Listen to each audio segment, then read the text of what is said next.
ইফতার নেব ছাত্রদের জন্য।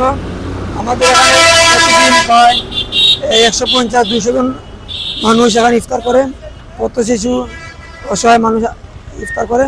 তাই আমরা চলে আজকে ইফতার নেওয়ার জন্য।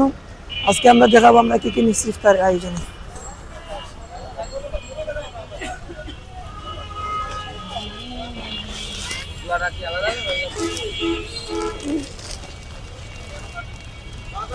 ওর মধ্যে দিয়ে দিন পরে আলুর চপ, পেঁয়াজি, বেগুনি।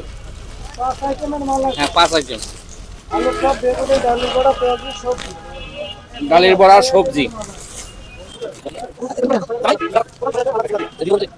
যে বাজারগুলো নেওয়া হয়েছে, এখনো নিতে হবে কলা, আঙ্গুর, আপেল, তরমুজ, এগুলা কিনতে হবে এখন।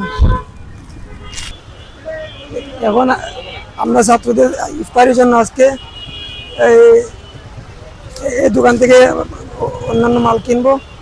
তারপরে আমরা আপেল, তরমুজ কিনবো ওই পাশের একটা দোকান থেকে। আমরা এখান থেকে প্রতিদিন এগুলা নিয়ে থাকি আমাদের দোকান থেকে।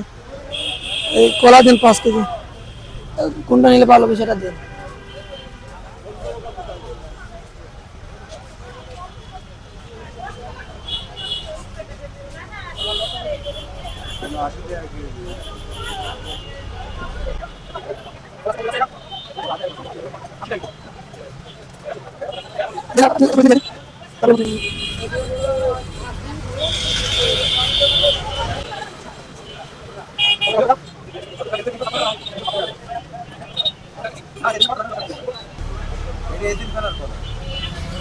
এদিন 10 টাকা কম আছে।